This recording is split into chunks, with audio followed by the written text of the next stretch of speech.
Kang Do-hing stood at the window of the space station and watched Earth grow smaller. The blue planet that had been his home for 38 years was now just a bright dot among millions of stars. He felt nothing. No sadness. No regret. Just emptiness. 3 months ago, his life had fallen apart. The Soul Reclamation Project, a massive effort to bring life back to Deadlands, had ended in disaster. Do-hing had been the lead engineer. He had designed the machines. He had made the plans. And when those machines failed, when the explosions tore through the facility, 11 of his team members died. The news channels called him a murderer. They said he had cut corners to save money. They said he had ignored warnings.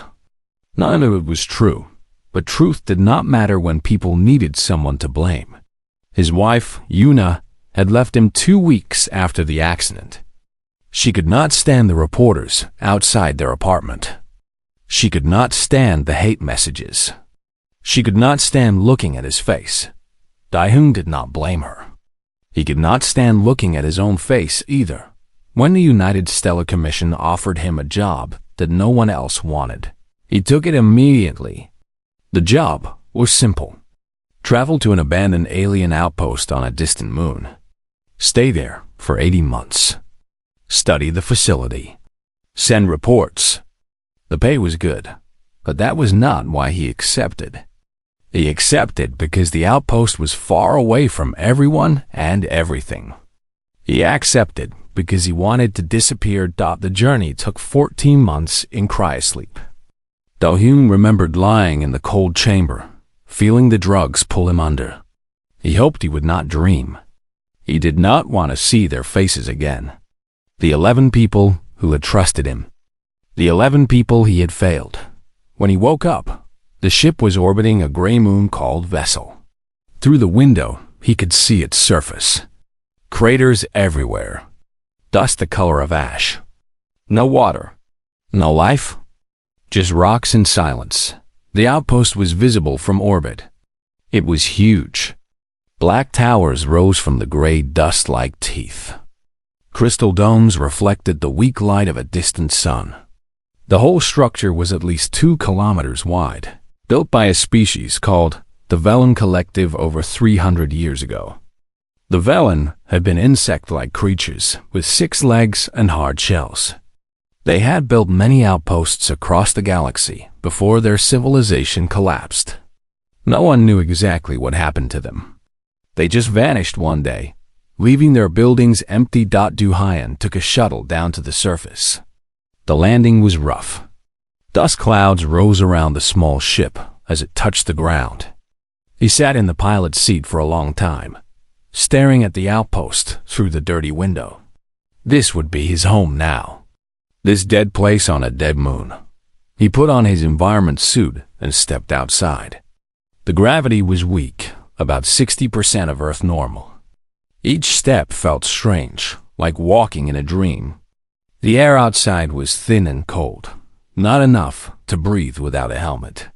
He walked slowly toward the main entrance of the outpost. The doors were massive, made of black metal that did not rust or fade. They opened automatically when he approached, sensing his presence. Inside, the air was breathable. The Velen had built good life support systems that still worked after all these years. Do-hing removed his helmet and took a deep breath. The air smelled stale but clean.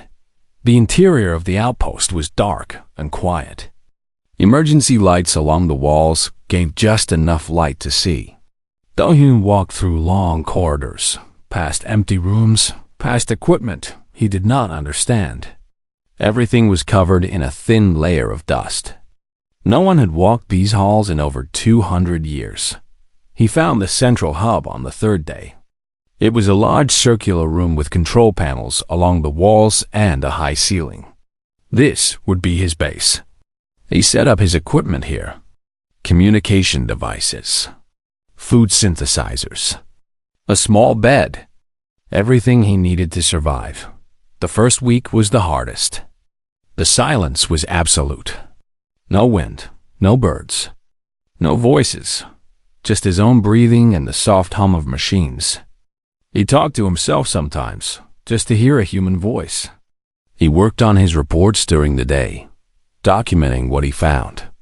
He ate alone. He slept alone.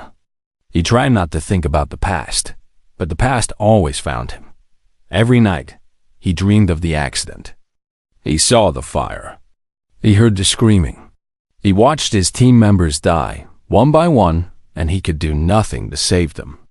He woke up sweating, his heart pounding. Sometimes he cried. Sometimes he just stared at the ceiling until morning came. On his 15th day at the outpost, something strange happened. Do-yoon was sitting in the central hub, eating rehydrated noodles from a plastic container. It was late, or what passed for late in a place with no sun. He was tired, but afraid to sleep. Afraid of the dream's dot, then he saw it. A faint blue glow coming from the floor. He put down his food and knelt to look closer. The glow was coming from somewhere beneath the metal panels. It pulsed slowly, like a heartbeat. Blue, then dark. Blue, then dark. Over and over. Do-yoon felt his pulse quicken. This was not in any of the reports. The commission had sent several survey teams to this outpost over the years. None of them had mentioned a blue light beneath the floor. He pressed his ear to the cold metal. He could hear something. A low hum barely noticeable.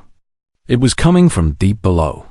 For the first time since arriving on this dead moon, Do-yoon felt something other than emptiness.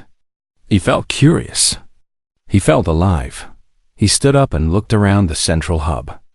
Somewhere in this outpost there was a way down. Somewhere below his feet, something was waiting. Something the Velen had left behind. Something that no one else had found. Do-yoon walked to his equipment and picked up a flashlight. He did not know what he would find. He did not know if it was dangerous. But he did know one thing. He was going to find out. The blue light pulsed again beneath his feet, patient and steady. Like it had been waiting for someone. Like it had been waiting for him. Do-hyun took a deep breath and started searching for the way down. Behind him, his noodles grew cold on the table. Ahead of him, the darkness of the outpost stretched on forever. He had come here to disappear. But maybe, just maybe, he was meant to discover something instead. Do-hyun spent the next 3 weeks searching for the source of the blue light.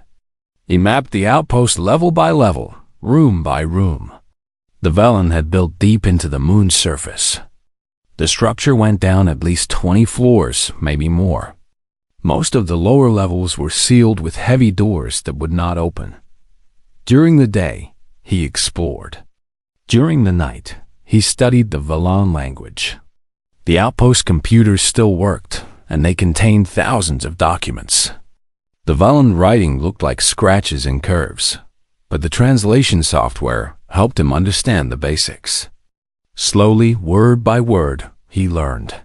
The blue light appeared every night at the same time. It pulsed for exactly 2 hours, then stopped. Do-hyun tracked it carefully. The source was somewhere on the lowest levels, behind one of the sealed doors. On his 34th day at the outpost, he found what he was looking for.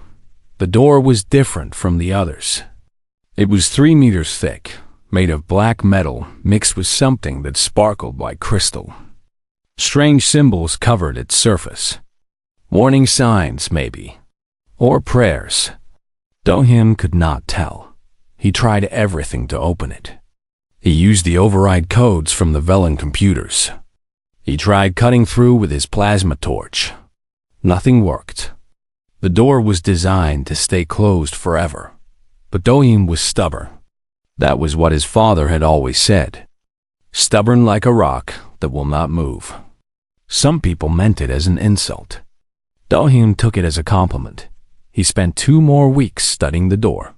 He read every document he could find about Velen engineering. He analyzed the metal. He traced the power lines. And finally, he found the weakness.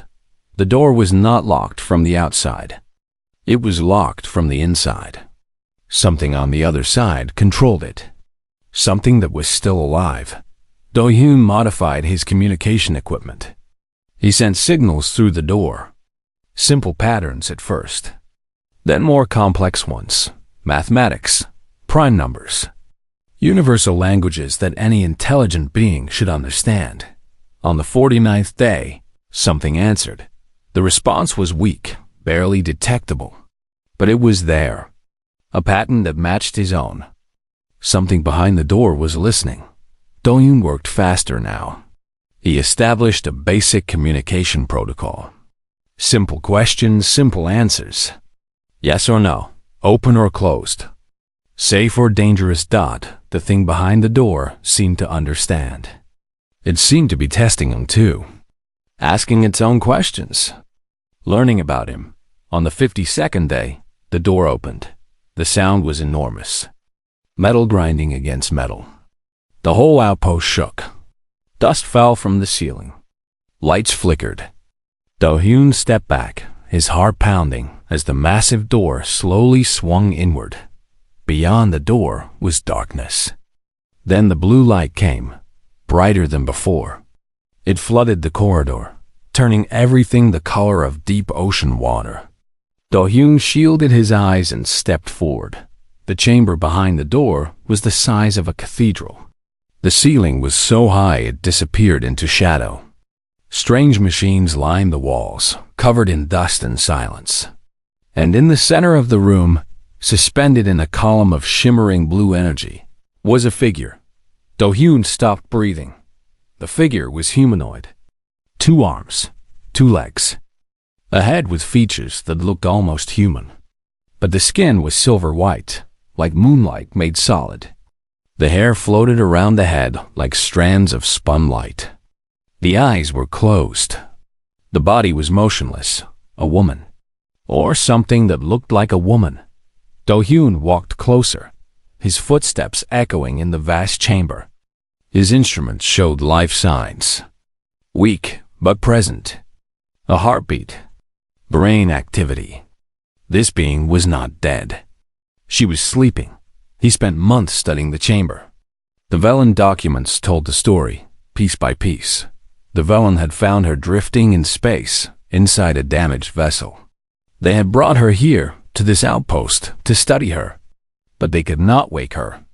Every time they tried to lower the stasis field, her life signs dropped. The field was keeping her alive, but it was also keeping her trapped. The Velen had given up eventually. They sealed the chamber and left. And when their civilization collapsed, everyone forgot about the sleeping woman in the blue light. Everyone except Do-hyun. He learned that she was not Velen. She was something much older. Her species was called the Halcyon, and they had existed over 1 million years ago. Long before the Velen. Long before any civilization that humans knew about. The Halcyon had been the first intelligent life in the galaxy. And now, only one remained. Her name, translated into human sounds, was Sora. Do-hyun became obsessed. He stopped sending regular reports to the commission. He barely ate. He barely slept. He spent every hour studying the stasis technology, looking for a way to wake her without killing her. The Velen had missed something. Their science was good, but they thought in straight lines. Do-hyun thought in circles. He looked at the problem from every angle. And after 3 more months, he found the answer. The stasis field worked on frequency. A specific harmonic pattern kept it stable. The Velen had tried to shut down the field completely. But Do-hyun realized he could change the frequency instead. Slowly lower it until the field became thin enough for her to wake up on her own. He built the equipment himself. It took 6 weeks. His hands shook as he worked. If he was wrong, she would die. If he was wrong, the last Halcyon would vanish forever. But Do-hyun had lost 11 people because he had not trusted himself. Because he had let others make the decisions. This time, he would trust his own mind. He activated the equipment. The blue light flickered. The frequency shifted. The energy column began to thin. For a long moment, nothing happened. Then her eyes opened. They were the color of stars, bright white with flecks of gold. They looked at Do-yoon with confusion and fear, and something that might have been wonder. Her lips moved. The translation device picked up her words. How long? Do-hyun did not know what to say. How do you tell someone that everyone they ever knew has been dead for 1,000,000 years? How do you tell someone that the universe has moved on without them? He stood there, silent, as the last Halcyon took her first breath in an eternity. The blue light faded. The chamber grew dark. And Kang Do-hyun realized that his life would never be the same again. He had come to this dead moon to escape his past. Instead, he had woken up the future. The first days after Sora woke were difficult. She did not speak much. She walked through the outpost like a ghost, touching the walls, looking at everything with empty eyes. Sometimes she stood at the observation dome for hours, staring at the stars without blinking. Do-hyun gave her space. He understood grief. He knew what it felt like to lose everything and wake up in a world that did not make sense anymore. So he did not push. He did not ask questions. He simply made sure she had food and water, and he waited. The Velen had stored nutrition supplies in the outpost. Strange blocks of compressed protein that tasted like nothing. Sora ate them slowly, her movements careful and precise. Her body was weak after so long in stasis. She had to learn to walk again, to use her muscles again.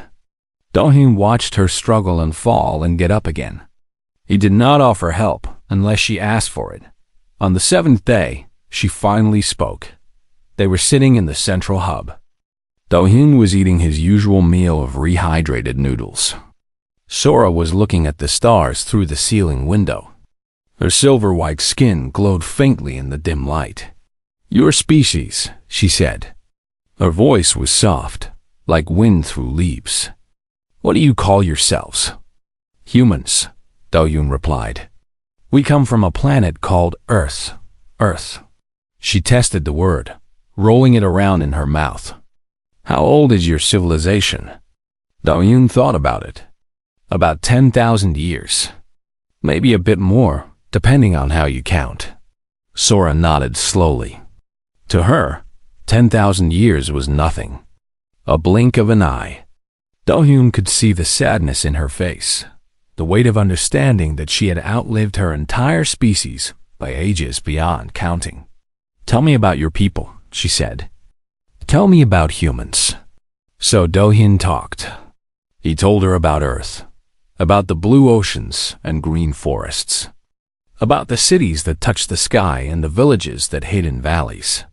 He told her about human history, the wars and the peace, the inventions and the disasters, the good things and the terrible things. He talked for hours. Sora listened without interrupting. Her star-colored eyes watched his face, reading emotions that perhaps she did not fully understand. When he finished, she was quiet for a long time. "You are very young," she finally said. "Young and loud and chaotic." Do-hyun laughed. It was the first time he had laughed in months. "Yes, we are definitely chaotic, but you are alive." Sora looked at him with something new in her eyes, something like interest. "You make mistakes. You hurt each other. You destroy things. But you keep going. You keep trying. What choice do we have?" Sora turned back to the stars. "You would be surprised how many species choose to stop." Over the following weeks, she told him about the Halcyon. They had been the first intelligent life in the galaxy. When the universe was young and the stars were still new, the Halcyon had already been exploring. They traveled between galaxies. They built wonders that later species would mistake for natural formations. They understood the secrets of matter and energy that humanity had not even begun to discover, but they had grown tired. "Living is exhausting," Sora explained one evening. They were walking through one of the outpost's garden domes. The Velen had planted strange alien flowers here, and some of them still bloomed in weak light. When you have seen everything, done everything, understood everything, what is left? There must have been something, Do-Yoon said. There was, but my people did not see it anymore. Sora touched a blue flower gently. It shivered under her fingers. One by one, they chose to fade. They let their consciousness dissolve into the universe. They became part of the cosmic background, at peace, at rest, forever. But not you, not me. She smiled, but there was sadness in it. I loved existence too much. The taste of starlight, the feeling of wind, the surprise of discovering something new. I was not ready to become nothing, so you ran away. I ran away. She looked at him, and her eyes were bright with old pain. I searched for others who felt the same. Other Halcyon who wanted to keep living. I found none, and eventually my ship was damaged. I drifted through space, dying slowly until the Velen found me. Do-Yoon understood now. She had been alone for so long. Alone with her memories of a dead species. Alone with her grief. Just like him. I carry my dead with me too, he said quietly. Sora studied his face. The 11 who died. The ones you told me about. Yes. You believe it was your fault. It was my fault. I designed the machines. I made the plans. Sora was quiet for a moment. Then she reached out and placed her hand on his arm. Her skin was cool but not cold. It felt almost human. I carry everyone, she said. Every Halcyon who ever lived. Every friend. Every lover. Every child. I remember them all. And I ask myself every day if I should have convinced them to stay. If I should have tried harder. If I could have saved them. Do-Yoon looked at her. Could you have? No, her voice was steady. They made their choice.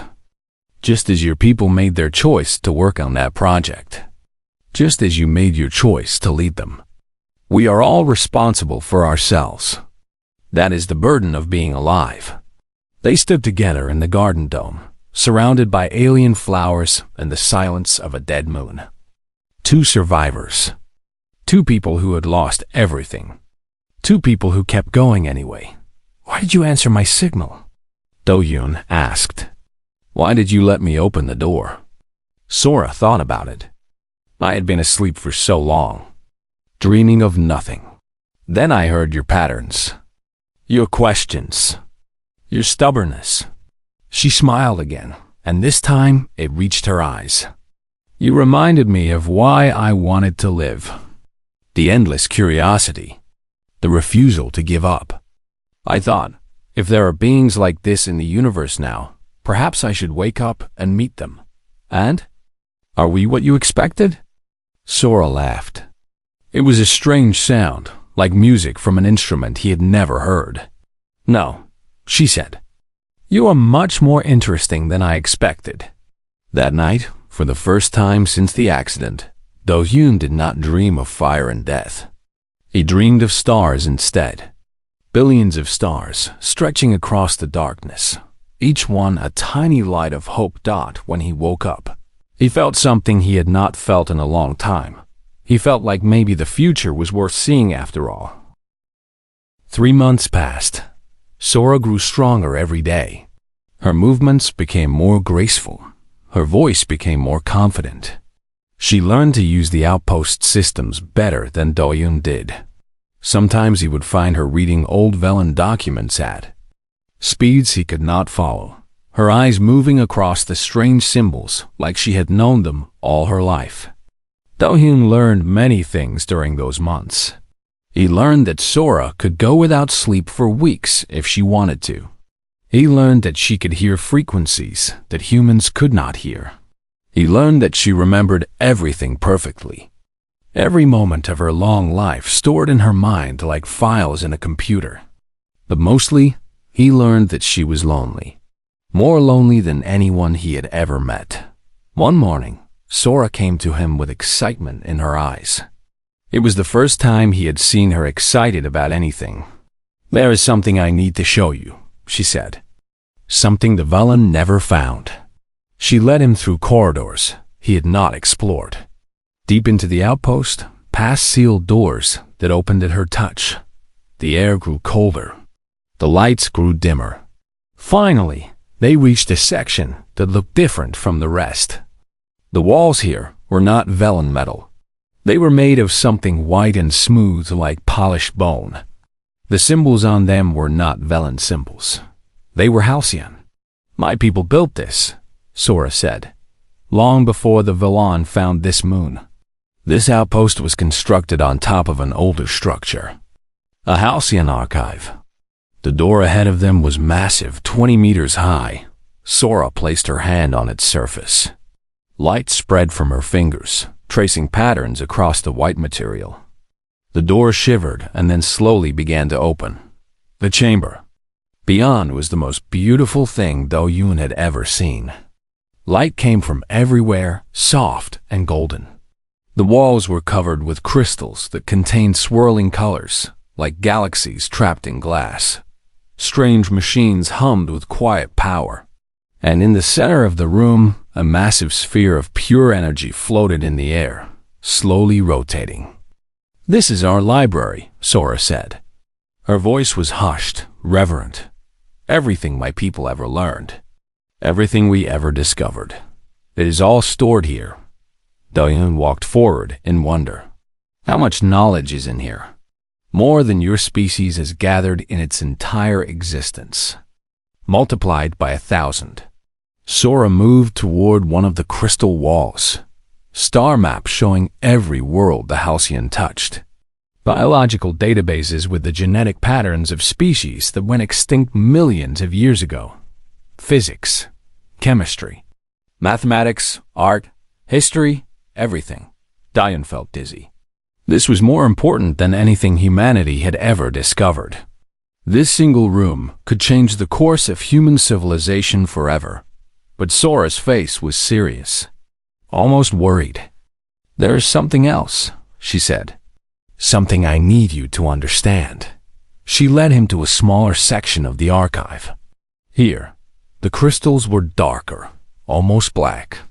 The light around them seemed to bend and twist. "During our final centuries, we detected something," Sora explained. "A pattern in the cosmic microwave background. A signal hidden in the very fabric of the universe." "What kind of signal?" "A message, or perhaps a signature." Sora touched one of the dark crystals, and images filled the air around them. Strange shapes, mathematical formulas, diagrams of space-time bending in impossible ways. We studied it for 10,000 years. And finally, we understood what it meant. She turned to face Do-Yoon. Her eyes were bright with ancient fear. "The universe is not natural," she said. "It was built, constructed by beings so powerful that we have no words to describe them. We call them the architects." Do-Yoon felt cold spread through his body. Built? The entire universe? Everything. Every star. Every planet. Every law of physics. It was all designed, created for a purpose we do not understand. Sora gestured at the images floating around them. "And the signal we detected, it suggests that the architects will return to inspect their creation, to judge whether it meets their standards." "When?" Do-Yoon asked. His voice was barely a whisper. "The cycle appears to be roughly 2 billion years. We detected the signal near the end of our civilization." Sora paused. "That was 1.2 million years ago." Don did the math in his head. His heart was pounding. "So we have about 800 million years. Yes, a long time by your standards, but nothing compared to the age of stars." Sora looked at the rotating sphere of energy in the center of the room. "This is why I wanted to survive. This is why I refused to fade with my people. I wanted to be here when the architects return. To do what? To ask them why." Her voice was fierce now, filled with something that might have been anger. Why did they create all of this? What is the purpose of existence? What do they expect from the life that grows in their universe? She turned back to Dayan. Someone needs to speak for life when they come. Someone needs to ask the questions that matter. Dahan was quiet for a long time. He looked at the archive around him. All this knowledge, all this history, and behind it, a truth so vast that it made everything else seem small. Why are you telling me this? He finally asked. Sora smiled. It was a strange smile, full of hope and sadness at the same time. Because your species is special, she said. You are young. You are chaotic. You make terrible mistakes. You hurt each other and destroy things and fight wars for stupid reasons. She stepped closer to him, but you never give up. You always keep trying.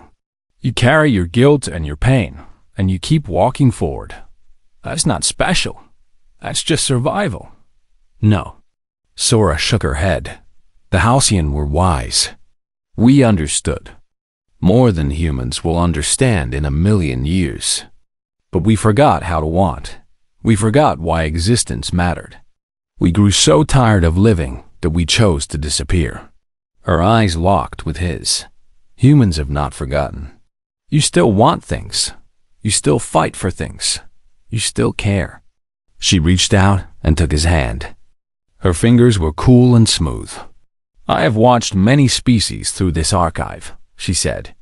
I have studied their rise and fall, and I believe that humans are different.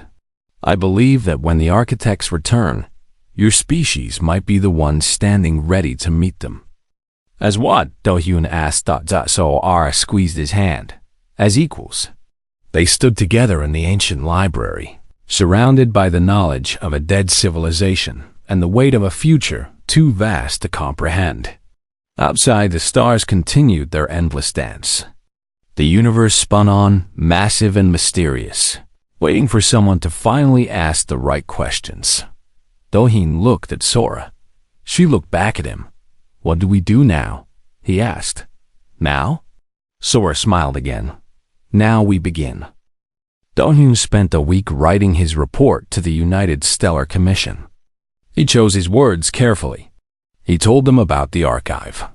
He told them about the star maps and the genetic databases. He told them that he had discovered technology that could change humanity forever. He did not tell them about Sora. Not yet. She had asked him to wait. She was not ready to face the chaos of human civilization. Millions of years in stasis, millions of years of loneliness could not be healed in a few months. She needed time to understand this new universe. Time to learn about the strange young species that had inherited the galaxy. And maybe, Do-hyun thought, humanity was not ready for her either. Not ready for the truth about the architects. Not ready for the weight of knowing that the universe was watching, waiting, judging. He would tell them eventually. When the time was right, the Commission's response came 3 days later. They were sending a retrieval ship. A full science team would arrive in 6 months to study the archive. Do-hyun's mission was officially extended. He would stay at the outpost as their guide. The news should have made him feel something. Pride, maybe. Relief. But all he felt was a strange mix of hope and fear. Everything was about to change. The quiet life he had found on this dead moon would soon end. On the night before the retrieval ship's scheduled arrival, Do-hyun found Sora in the observation dome. She stood with her back to him, looking up at the stars. The light of distant suns painted her silver-white skin in soft colors. She looked like a statue carved from moonlight. You could come with me, he said, walking to stand beside her.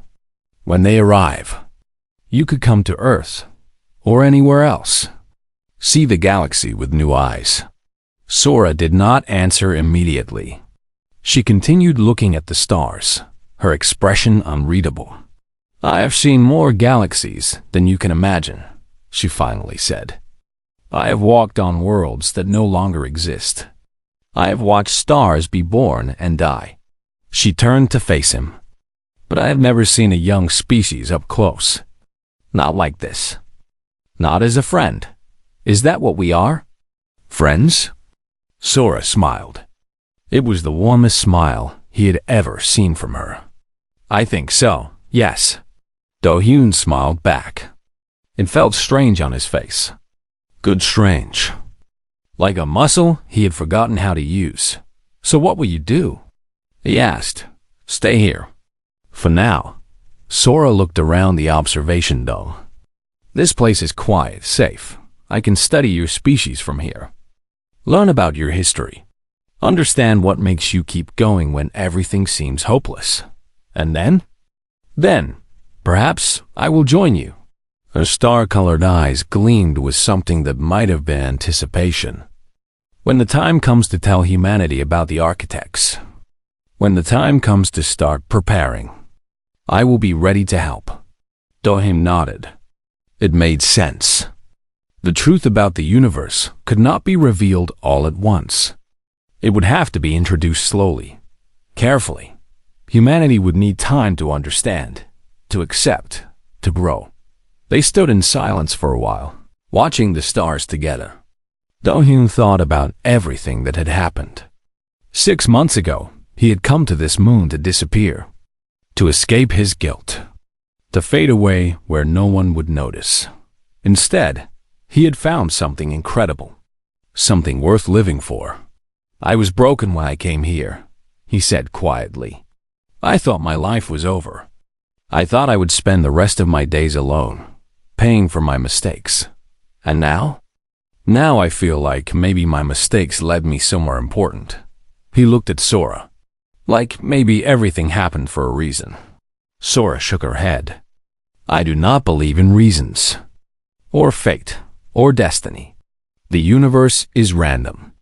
Chaos upon chaos, stretching forever." She placed a hand on his shoulder. "But I do believe in choices. You chose to come here. You chose to search for the light. You chose to open the door. You chose to save me when you could have walked away. Anyone would have done the same." "No." Her voice was firm. "Not anyone. Most beings, when faced with something they do not understand, run away. They protect themselves. They choose safety over risk." Her grip on his shoulder tightened. "You did not run. You pushed forward. That is rare. That is precious. That is why I have faith in your species." Do-hyun felt tears in his eyes. He blinked them away. "I'm not special," he said. "I'm just a man who made mistakes and got lucky. Perhaps that is what special means." Sora released his shoulder and stepped back. Being willing to make mistakes. Being willing to try. Being willing to care, even when caring hurts. The communication panel beeped. The retrieval ship had entered orbit. They would land in the morning. Do-hyun took a deep breath. Tomorrow, everything would change. More people would arrive. Scientists, officials, media, eventually. The quiet moon would become loud and busy. The secret of the archive would spread across human space, and somewhere in the future, humanity would learn the truth. About the architects. About the purpose of the universe. About the test that was coming. But that was tomorrow. Tonight, there was just this. 2 survivors standing under the stars. 2 friends who had found each other across time and space. "I should prepare for their arrival," Do-hyun said. "Make sure everything is ready." "Yes," Sora nodded. "And I should return to the archive. There is still much to study." She started to walk away, then stopped. She turned back to him one last time. "Kang Do-hyun," she said. "When you return to your people, remember something for me." "What?" "You came to an empty place to mourn your failures. Instead of giving up, you learned an alien language. You broke through impossible barriers. You saved someone you had no reason to save." Her voice was gentle but strong. "That is not luck. That is courage. And if your species has even a fraction of what you have, then when the architects come, humanity will not just meet them. Humanity will amaze them. Dawn watched her walk away, her silver-white form fading into the shadows of the outpost. He stood alone in the observation dome, surrounded by stars and silence. Tomorrow, the ship would land. Tomorrow, he would begin his new mission. Tomorrow, the story of humanity would take a new turn. But tonight, he allowed himself a moment of peace. The 11 people he had lost were still gone. That pain would never completely disappear. But now he carried something else too. A purpose. A hope. A reason to keep walking forward. Somewhere out there, the architects were waiting. Somewhere in the vast darkness of the cosmos, a judgment was coming. Humanity had 800 million years to prepare. 800 million years to grow and learn and become something worthy. Do-yoon looked at the stars and made a silent promise. When the time comes, he thought, we will be ready. The blue light of the archive pulsed far below his feet, steady and patient. The future stretched ahead, uncertain and terrifying and full of possibility. Kang Do-yoon smiled. Then he went to prepare for the beginning of everything.